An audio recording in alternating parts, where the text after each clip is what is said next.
You're listening to Rock Out With, hosted by me, Danny Faye. So if you want to introduce yourselves and what you do in the band. Hello, I'm Martin. I am the lead singer of Carry the Crown. Hi, I'm Rupert. I'm the lead guitarist of Carry the Crown. And who's missing? Simon, who is rhythm guitarist. James, who is drummer. And then somebody else, maybe. Can't say. Who knows? Undisclosed member. Who knows? Why quotation marks? Oh, because it'll irritate the living fuck out of him. Are we allowed to swear on this? Yes. We apparently are. Okay, good. I wasn't read the rules because I was late, so. No, swear away. I'm potty mouth myself, so don't worry. Cool. Yeah, we've got Schrodinger's member at the moment, so Okay. he's both in the band and not, because he's not yet announced. So, someone. Shit, this is recording. We need to actually be normal. This is normal. Yes, quite. So how have you been keeping through lockdown? We've done a lot of this. We managed to get back in the studio into the practice room on Monday, last Monday. So that was awesome, getting back in there and playing some music again. Wrecked my ears immediately. Forgot how loud it is in that place. Some interesting sounds, to say the least, because we hadn't switched on some of like our backing tracks or just any of that stuff since the last gig, which was February of last year. So we found like certain bits were broken and certain things made horrendous squeaks and bangs and That's not good. Yeah. But we're back. We're officially back. So it's all good. And you know what? We didn't waste that time. It's weird because obviously lockdown was horrendous for us as a band and for all of the people in the industry. We had to cancel shows, etc. And basically we just had to bring everything to a close. But it gave us some time to stop focusing on our live show and gigging all the time and get into, back into writing mode. So we managed to use the time really productively. And it's not something that we can fully tell you about now, but we were incredibly, incredibly busy and got a lot of things achieved in that time in a really weird way, which is a really cool story I want to tell you about, but can't tell you just yet. I tell you what, we'll come back on when we can talk about what this goes now. We'll come back on and we'll talk you through it because there is some absolutely hilarious stuff that goes with it. So Yeah, which is soon. It's like in a couple of months, so it's Did super you do soon. that all through Zoom? Yeah. Well, it was me and Schrodinger's bass player, because that's what we're going to call him. Did a hell of a lot of FaceTiming over lockdown, so I was furloughed for about 7 weeks, and then Martin was working from home, sort of. So there was one time where Rupert came to mine and sat outside my patio doors outside, and we wrote music through the glass screen of my flat. So, and then the other one, we recorded some demos in my garden shed. We did do that. I actually forgot we did that. Yeah. Socially distanced, I hope. Completely. Oh, mate, it was so funny because I just sort of shut the door on him. And he just had like loads of rakes and spade shovels, loads of just random shit in it. We have recorded with Matt O'Grady in studios full of gold discs on the wall, and then we recorded these demos literally in Rupert's shed, and spiders were falling on me, and it was horrendous. But it got the job done. It worked super well, so just saying. I wouldn't worry. The studio I go to is my dad's, and that's in the garage, so... There's nothing wrong with a garage. Nothing wrong with a garage. Surrounded by tools and bike parts and stuff, so yeah. Is that the shed behind you, Rupert? Is that the shed? The shed is down the bottom there. Behind that fence post, there is the shed. The Carry the Crown shed. Because every band has that. Unit 6 have that. Every band has one. So do you all have other jobs? Couldn't say. We all currently have other jobs, to fund obviously what we do with Carry the Crown. But obviously the dream is to put those jobs to the side to go and do this full time, and just get it to the point where it can sustain itself, because it's not too far off in terms of it sustaining itself, but it needs to sustain us as well at the moment. So hopefully with this next thing we've got coming up, we're gonna finally take that leap. But it's all in the talks right now, and it's all coming to a point where we will find out, and we will see if we are able to take that leap. And it A will lot come of from interesting. Boris, I'm guessing. Yeah, a little help from Boris, yes, little help, but the thing is, we've still been super busy behind the scenes. Like, I was on a call last night to somebody to be involved in what we're talking about, who was in a band that, Christ, me and Martin, when we were in college, that's how long ago we're talking, we were like buying their albums and stuff. I've just realised, Rupert, we've come on to talk about band, and there's so much we can't talk about. I was going to say, literally, all we keep talking about is this thing that can't say it about, but it's super cool. That's all you need to know. It's super cool. Yeah, we've been busy. We've been talking to people that we can't tell you who they were about stuff that we can't mention. Brilliant. Oh God. But no, we've been over lockdown. We've been writing a lot of new material. We can say that, like, and we've recorded a lot of demos to begin with, and it just gave us time to stop thinking about the next show, and start going, right, who are we now? What do we want to show everyone when this is all finished? Because these like the way things are going for us.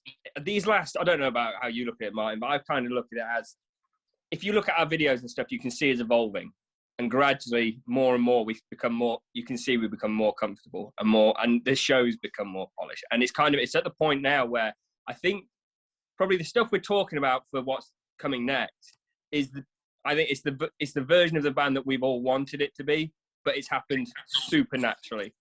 Yeah. Because when did you start? December, if I remember rightly, it was like December 2016. That was when I joined, right. But they were going for a couple of months before that. But the first show was February 2017. Yeah. The official birth of Carry the Crown, as it not exactly as it is today, but in terms of the idea of it and where it was going to go and what it wanted to achieve, started, at the very end of 2016, moving into 2017. So we've been going about 4 years, with obviously a year of that in lockdown. So 3 years active in terms of gigging and being out there. We're into our 4th year now. Yeah, and 1 year working on all the secret stuff you can't talk about. Exactly. Talking to people that we can't mention about either. We forgot that. Yes. With secret new band members, etc., and everything. It's a nightmare. Oh God, I forgot about that as well. Shit, the bird, man. It's fine. It just means there's plenty to look forward to. It's all right. And you know what? Yeah. Right? What I really, really hate is, people who say, "Oh, something coming soon," etc. And we're all guilty of it, but there is stuff coming soon, and we can't say yet because we're so passionate about what we're about to do and we're about to put out there that we want to make it perfect in the way it gets out there. This isn't like a Tom DeLonge thing teasing a new Angels and Airwaves album where I've been waiting for that for like 6 years. Like it's nothing like that.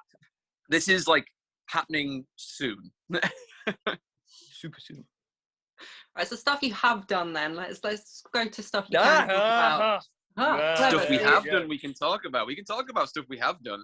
Yeah. So what made you decide to donate like part of the profits from Never Be the Same for the NHS? That was so long ago, wasn't it? Like there was multiple factors behind that. For example, my mum is a NHS worker. Funnily enough, I can't say what she does, so this gets better. I actually can't say what she does because it's to do with vaccinations and stuff like that. But she was having to get involved in the whole COVID thing, and at some point we've all used the NHS for broken bones and various different ailments, gig injuries. Martin, prime example. That's you, not me. Falls off the stage a lot. Twice that happened. Twice that happened. So yeah, do you know what I mean? It wasn't even something that we really discussed. We were like, should we do this? Because that'd be like, yeah, sweet. It was a mixture of all that, and also we didn't go and record that song specifically for that reason. It was something we'd already recorded previously for an EP, and we kept a couple of songs back, just in case for things like this, just something in reserve, a song that we're really proud of and really pleased with, but didn't really fit with what we were releasing at the time. So we just had it in reserve. And, going into the lockdowns and going into, everything that was happening in the world, we saw a lot of people trying to do their bit. And we thought, right, let's throw this out there. Hopefully, people who like the band, people who like Carry the Crown. It's something new for them to listen to, because a lot of people were turning to streaming, Netflix, etc. in those times. Lots more people doing a lot more listening, a lot more watching.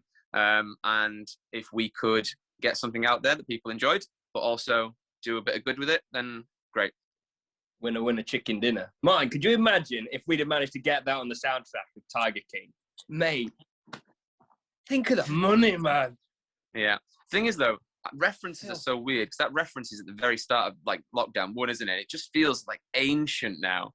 I didn't watch Think it. how much we've done since then. It is so crazy. I know, it is. But you can't talk about that because we can't talk about it. Exactly, we can't talk about that. I can say the way in which we did the thing that we can't talk about is the weirdest way I've ever done anything like that with any kind of musical project. Or any project, actually, if I'm honest. It's like, how do I put it? It was like trying to work on the French end of the Channel Tunnel from Dover, if that makes sense. Yeah. That's such a shit euphemism. I actually think that works. That works. It's not wrong though, is it? No, that actually works pretty well. Yeah. Yes. Yeah, I noticed you did a couple of live videos, like streaming wise. Did we? We've not gone live as yet in terms of performed live on a stream, but we have. We did one. We did last month. Yeah. You did. Yeah. It was pre-recorded. Do you remember in the church at Thermiston? Yes. Yeah. So, yeah, we did. We pre-recorded some. We pre-recorded some live stuff, if that makes any sense at all. Because we couldn't get together, we couldn't get in a room and practice. But me and Rupert, if ever needs be to do anything like that, he can pick up a guitar and we can do our set in an acoustic way and throw out as many covers as you want. So what we've been doing over the past few weeks is we did a full set for this festival run by Lincoln University. And then we've been releasing on the Monday, we've been doing originals acoustics, releasing those one by one. And then on Friday, we've been releasing covers Fridays. It goes from One Direction to Twin Atlantic to Shania Twain. Oh, mate, I went through that folder yesterday. There's some such bangers in there. And there's also some lovely bloopers coming out soon as well from whenever we get together, it is a good laugh. And you know what? This is actually really good practice for us doing this show with you, because we have got something else coming that's a little bit like this format on a Wednesday. So this is good. But again, can't talk about that. Can't talk about it. Just don't mention it. Let's just not fucking mention it. There's too much stuff going on, and I want to say it. That's the thing. If people are listening, they like when they put this live, if they're listening, they could do a drinking game out of how many times you say, and we can't talk about it. Oh, mate, they literally, Martin, we got the next game. We could do it. We could literally do it. Sorry, we haven't got to spend proper time together in ages, so the thought of being able to do it gets us all excited. And that practice we did on Monday was crazy. There was jumping around the room. There was all sorts. And that's not playing music. That was just with excitement. That's not as part of the stage show.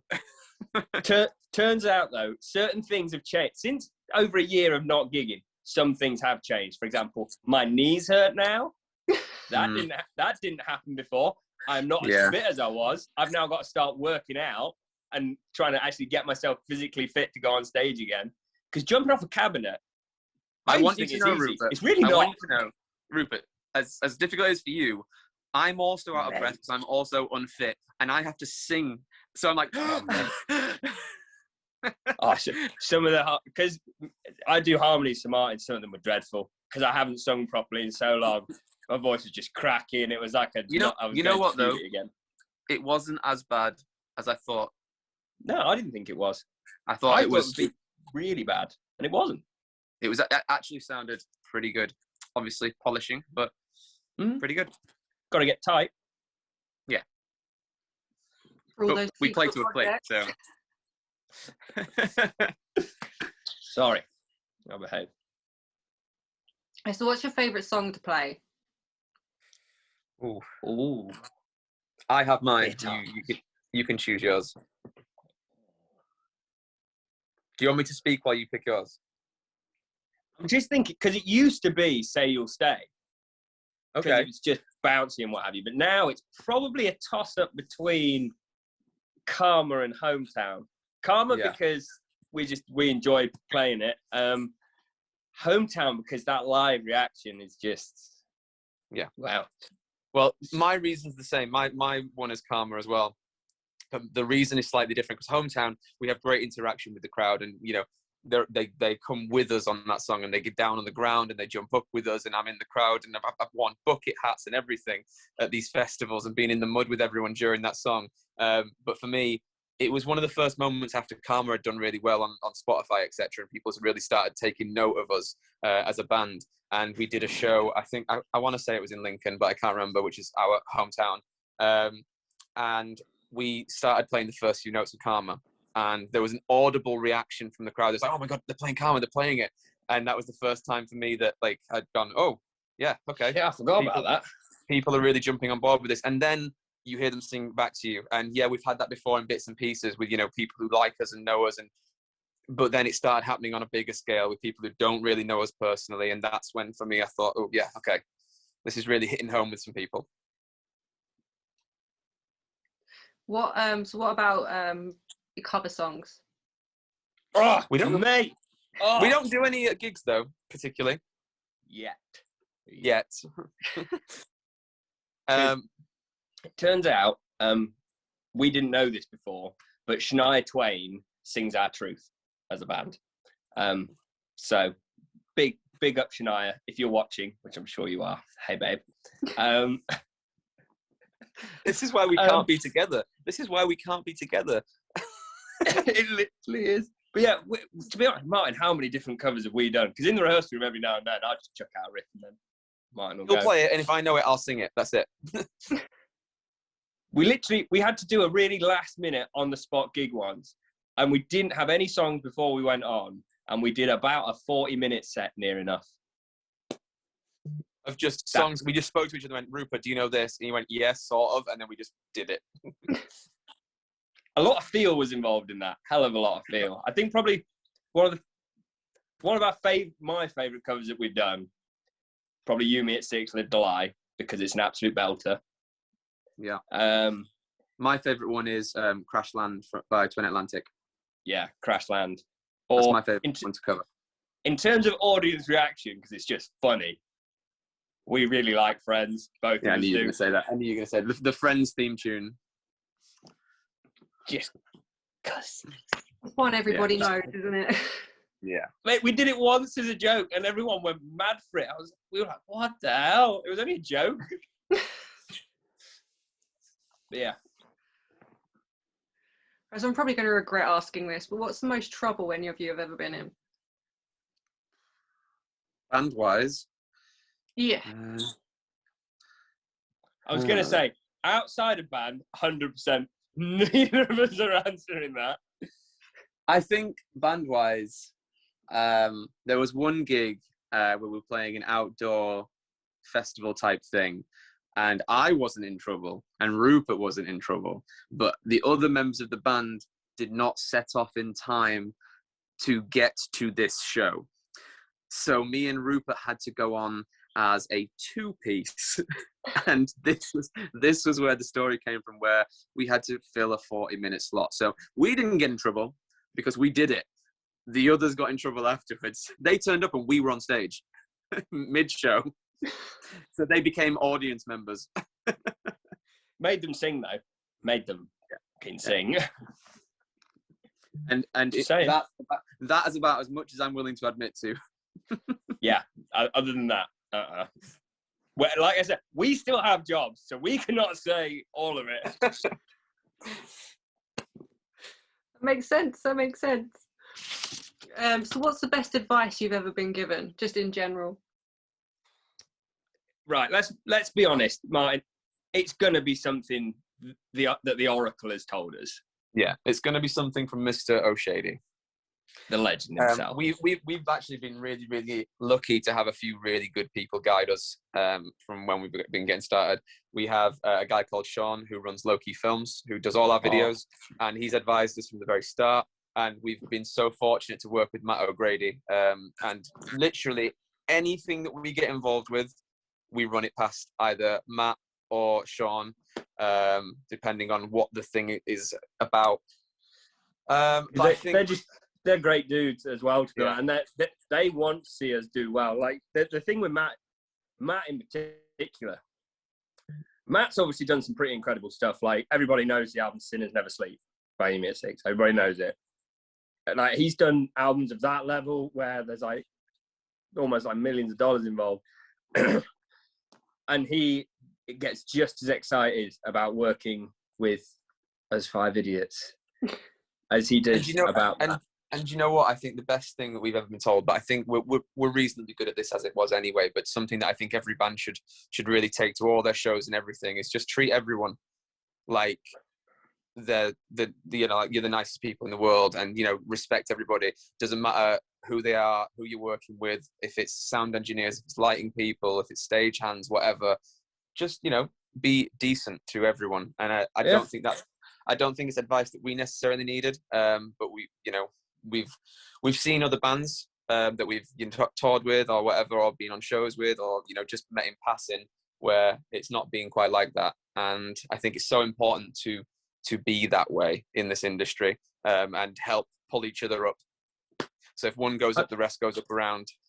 100%. Like when we toured with All Is in Love briefly, on their first proper headline tour once they released their debut album, and we ended up. I remember the sound guy was quite a quiet dude, but by the end of it, because we would, and I think their guitar tech as well, wasn't he, Martin? Like they had a couple of guys with them. They were both quite quiet when we first met them, but by the end of it, because we always make a point to always go and thank whoever has been involved in the show in some way and say thank you so much for having us and taking your time to help us out.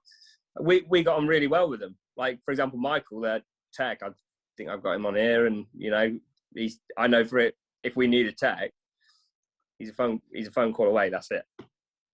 Because actually just not being an arsehole, as let's be honest, we've all met those people in the music industry. We've all been there. If you just don't be a dick, funny enough, people like you. Fucking crazy. Mental. Yeah, having been a sound tech, we turned the sound off for one band in particular because they weren't very nice. Yep. Don't be mean to the people who can turn the lights or the sound off. Yep. Exactly. Aldrin Justice. That is what it is called. Isn't that right, Mark? Yes. How I Met Your Mother. Nice. Love it. Yeah. How would you describe your music to someone who's never heard you? Shit. You know what I always find myself saying is it's alt rock. It's like Yumi at Six, Don Broco, Kids in Glass Houses-y type style. And then they say, I've never heard of any of those bands. And I say, oh. And then I get stuck. But that's literally what we are. The most thing I find myself saying to people, if they're not in the industry and I'm not meeting them through shows or whatever, is you say you're in a band and people just assume that it is shit. They go, oh, all right then, and then you say no, but please listen, like just give it a go. We're not playing at this, we're taking it really seriously, and also we're putting all of our effort into it, and what we're making, we think is really good, and we love it. So don't dismiss it. Is like the main thing I tend to have to say to people when saying, oh, I'm in a band, is give it a chance. And I think that's good for all bands. I'd agree with that, to be honest. I work, because of the job that I do outside of band, I cover like about 200-mile radius. So, I work with over 300 people. And gradually, my boss thinks it's hilarious to tell me I'm in a band, because I don't tell people at work massively, because, I keep the two separate. And he tells people about it, and they go, oh, all right. And then they always ask me about it when I go there. And they're all like, oh, yeah, and give it all the big one, because it's the Motor Trade, as you can imagine, until they actually go on YouTube and blare it through the speakers in wherever I'm working. And they go, it's not bad, that, mate. It's not bad. It tends to be the next time you see that person, they come up and they go, oh, I listened, and That's really good. They're always surprised. They think when I from my experience, people tend to assume that when you say you're in a band, it's not very good. But obviously, we take what we do really seriously. It's not all. Wow. Why would you say that? I don't know. There's like buzzwords that you're just not allowed to say, and that's one of them. Right. Can we put a bleep over that? I'm going to. I was going to say, don't say the band name, because I just realised as I said it, shit. One time, and I'm not going to say it on here, but we were in the BBC, and he referenced the one you should never reference in the BBC. 2 presenters from the BBC. This is why I have to be here. I'm literally here just to make sure he doesn't get us into any trouble. The thing is, I can tone it back, but then every now and then, just something like that will come out. Yeah. Like, for example, when we went to the BBC, I had a chat with all of them while the presenter was there, and I said, right, you can't swear in here. And I distinctly remember James said, well, why can't we swear? And it was not long after Terry Wogan was no longer with us, and I said, because Terry Wogan will come and get you. Like, do you know what I mean? It's like, Terry Wogan don't allow swearing in the BBC, which is fine, because everybody likes Terry Wogan. However, the other geezer I mentioned, for obvious reasons. Yeah. So basically, Rupert is a nightmare. This needs to be edited to fuck. Jesus. But he's getting better. This is media training. Yes, this is totally different. Do you remember the radio show in Peterborough, Martin? I do remember it, yeah. We can't say that either, because that did almost get us in a lot of trouble. Yeah, no, you, not me. Yeah. Well, it almost got me in a lot of trouble, because you know these speed round games, like these Spitfire rounds. They did that with me, and I didn't have my filter on, and we were live on air. Rupert's not allowed to play those games anymore. What about that? It were bad. I had people listening where I'm from as well, and I was getting texts afterwards going, "You fucking idiot," because it was bad. Even afterwards, I was going, "Oh mate, how rough that." So yeah, I feel we should move swiftly on at this point. I can't even remember the question. Brilliant. Brilliant. It was, how would you describe your music to someone that's never heard you? How the fuck did we get there? Please cut us off if we just go wildly off track, okay? Wow. So yes, moving on. So apart from all the secret stuff, is there anything you're allowed to say about the coming year? Yes. We have shows coming up, and we can tell you about those. I want to say the 31st of July, Rupert. Am I correct? We do, Martin. You can have a house point. Thank you very much. We are headlining the Scene in Lincoln. So it'll be a big first gig back for us. And then shortly after that, I think the month after, I want to say the 18th of September. 18th September is the daddy for us That's this year. when we are supporting Skindred at the Lincolnshire Showground for the Primordial Radio annual general meeting. So there's going to be about 2,000 people there. So that's going to be paid to say that? No, but it was good, wasn't it? I was going to say, I was quite impressed with that. I wish we got sponsorship. I was going to say, man, could you imagine? But that Skindred show, we're already gearing up for that, because we were supposed to do it last April, and then got pushed back and pushed back. It's like Slam Dunk. It just keeps getting pushed back and pushed back and pushed back. It sucks that it got pushed back, but actually, with the secret thing we can't talk about, works perfectly. So it works perfectly that it's landing there. But it should be a good show. We're all getting ready to do the Newport Helicopter. So, and me and Cy the guitarist and Schrodinger's bass player, we ended up meeting Mikey from Skindred. We ended up meeting him over in Birmingham when we were just doing some stuff over there, and he's super excited for it. We're all super stoked. So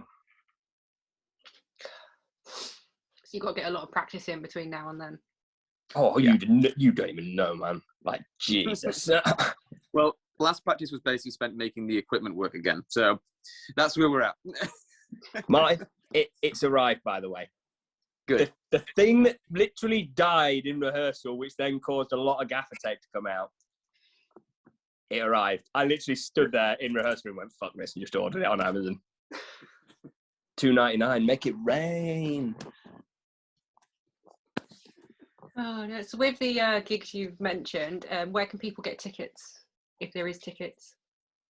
So tickets for the Primordial one, the Skindred show, there are links all over our Facebook and all over our social media to, I want to say Ticketmaster, but that could be wrong. But basically, it'll say buy tickets here, and then whatever that link is, that is where you buy the tickets.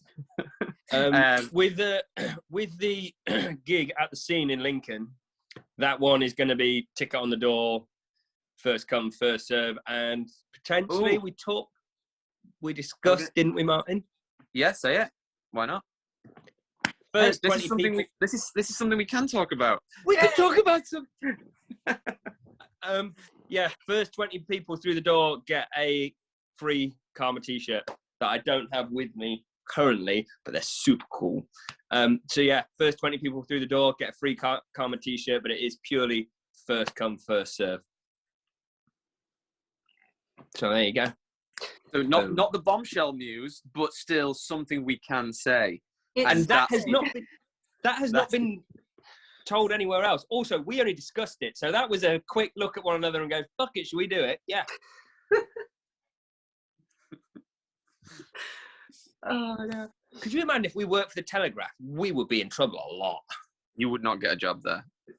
I'm looking at it. Well, yeah, we'll leave that there. You knew where that was going. Remember earlier when I said you can cut Rupert off whenever you want?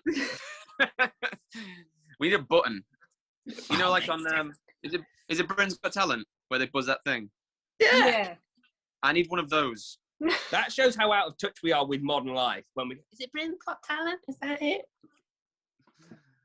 Yeah. Oh, You sound about it's Fame 50. Academy, so it's okay. No, it's fine. It's fine.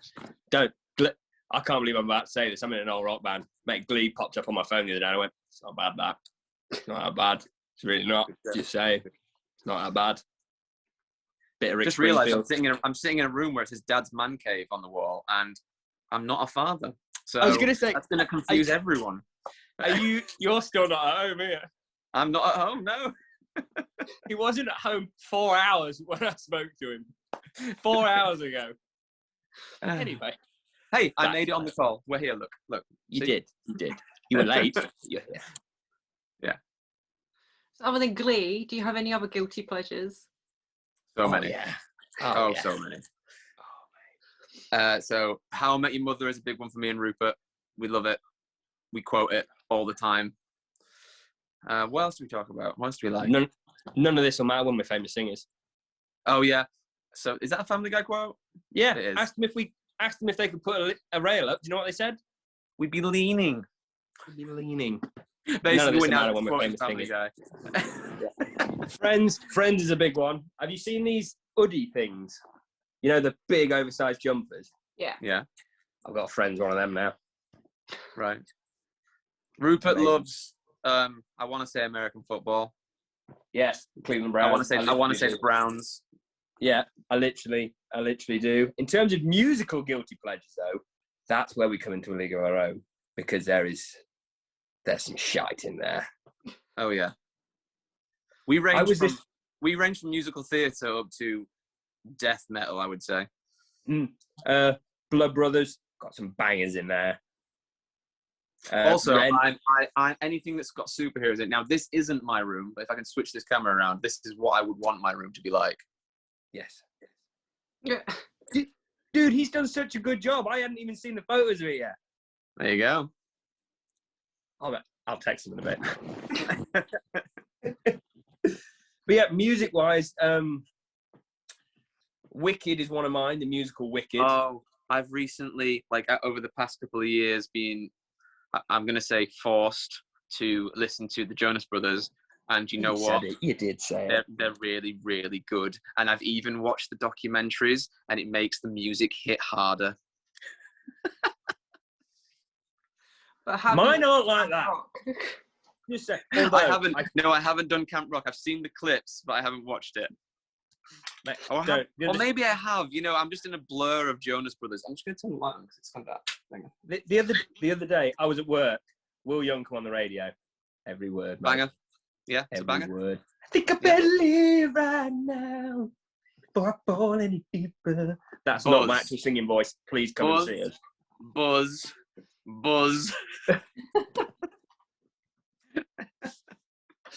Yeah, Shania Twain, like we said. Shania is a big one. Shania sings very new. That's very new. Yeah. Cher. Fucking love Cher.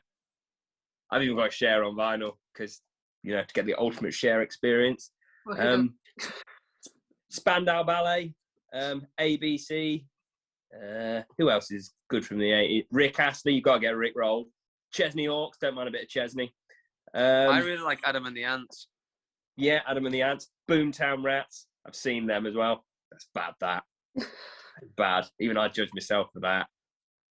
Busted. Fucking love Busted. Oh, yeah. McFly Busted. All that. Absolute belters. Now, this is just me and Rupert, by the way. We have people in the band that have, you know, different music tastes. James, the drummer, is into his more, you know, charty stuff. Shite. Would you say? Yeah. Yeah. I don't understand it. But he's also really into, like... Jen. Yeah. Like, literally. Like that sort of thing. Like, they don't even have to say anything, just... So you don't want to put their playlist on shuffle then? No. Oh, you love our playlist on shuffle. I went through my top songs of 2020 last year. Shamefully, Ariana Grande was in there. I don't even like. You know Ariana what? We should actually do that. We should have each one of us should have our own playlist. We should. There you go. I was thinking about this the other day. We'll do that. We'll mention it because we're back in rehearsal Monday. We'll talk about it, guys. If this hasn't gone out, in which case, lads, that's now a thing. That's what we need to do now. They won't listen to this, so let's just say that they're not gonna, because that's what they do. Well, to be fair, that Simon's a million years old. He is. He is a million years old. Simon uses polyfiller to sort his eyes out. I'll tell you a story about Simon. So, if it's what I think it is, then no. We all have access to our social media as part of the band, and I think I was in London at the time for some reason, and I got a notification that Carry the Crown had changed their profile picture, and it was just a picture of Simon. He'd changed, thinking he was changing his own profile picture. He changed the band's profile picture to a picture of him. And then didn't know how to switch it back. He'd only been in the band a week. So he's been in the band a week, and he's changed it to be all about him. God, that was so funny. I remember the group chat going off in my pocket. I was at work. What the fuck? I mean, we never did that active during the day. And it's literally Simon freaking out because I don't know how to change it back. Lads, don't know what I'm doing. I don't know what I'm doing. I fucking hate my phone. Oh, God, it was so funny. And I know that you were actually super busy with what you were doing, Martin. I was. Also, I've now, again, forgotten what the question was. Yeah, let's move on to the next question. Well, the next question is actually the final question. If you could rock out with anybody, dead or alive, who would it be? That's a really good question. Oh, Amy Winehouse, potentially, because... Oh, that's a good one. What era Amy Winehouse, though? Oh, no, that's not fair. Because do you say Back in Black, where you've got like Just Friends and Me and Mr. Jones and all those obscure songs on it which are amazing, or do you sort of go back to Frank, which is like, oh, God. Now, this is a tough one for mine, I know it is. Is it, if it wasn't to rock out, but if it was like just to hang around with and be a part of their life as music was for them and the world was, I want to go to like the Rat Pack era and, you know, Sinatra style, those smoky jazz bars, etc., which is actually a little hint about something. But I'm not going to tell you what. You literally said smoky jazz bars. Like, I did say smoky jazz bar. So yeah, that's another thing we can't talk about. But yeah, I'd love to do that. Yeah, that'd be super cool. Maybe. I mean, I have my own personal hero who I want to meet at some point. When you know, it's so annoying because we're like literally one stone throw away. And that's the lead singer of You Me at 6. who I would really like to meet. I'd really like to meet Josh Franceschi, because obviously I listened to a lot of their music when I was growing up and first started singing and being a band, etc., and being a front man. And now we work with the same producer that they worked with when they were starting out and got their gold discs on the wall. And I know for a fact that if I wanted to, I could probably text him. I'd ask Mr. O'Grady to put me in touch, but I daren't do that. I was gonna say that's one line we've never crossed with Matt. I would like to meet the Yumi at Six boys off our own merit. That's what I would like to achieve. Yes. Same with Death Havana, Kids in Glass Houses, all them boys that, you know what I mean, we'd actually just like to have a beer with, just because. So we're weird. We're really weird. We don't want to meet them and be like, oh my God, we just like, kind of want to go for a beer with you just because. That's it. We're really not that exciting. Like, we like pub. We don't like clubs. We like pub, sweaty, dirty pint, that sort of thing. So yours is Josh Franceschi. Mine. I'm gonna say, I'm not that surprised. It's gonna be honest. It's not a surprise. I don't hide it. The thing, if we're talking about partying, it's got to be Ace Frehley from Kiss, because I knew you were gonna say that. I knew you were gonna say somebody from Kiss. I'm a diehard Kiss fan. Like, it's not even funny. I'm fucking obsessed. So yeah, if it's for that, then if it's just partying, it's got to be him. If it's like just chat about writing songs and music with, maybe Neil Young. That'd be cool. Or if I'm just gonna get fucked, then let's just go party with the Sex Pistols about 1977 in CBGB's. That'd be sweet. What about touring with? Who would you want to tour with? I want to tour with Yumi at Six, Don Broco, Death Havana. I know I keep saying these same names and these same bands, but it just looks like they just love it and they do it right. And you know, we've all been to their shows before and seen them live. So yeah, I think it's a bit different when you followed a band and then reach the stage where you tour with them. I think when you're on stage and you know that you're with that band as well, and you're sort of not on the same level, but you know, you're literally on the same stage as them. I think that transition from crowd member from fan to supporting artist, that's the big thing for me. I'd love that. I think for me, I'm not going to say Kiss, Martin. Before you say that, I'm not going to say that. For me, it would either be one of the ones that Martin said, or it would be Lone Atlantis, because they're probably one of my top 3 bands of all time. The other ones are Paramore and Kiss. But yeah, Lone Atlantis. If they hadn't have broken up, I mean, I've spoken to all of those guys over the years, but if I could have toured with them, that would have been pretty damn cool.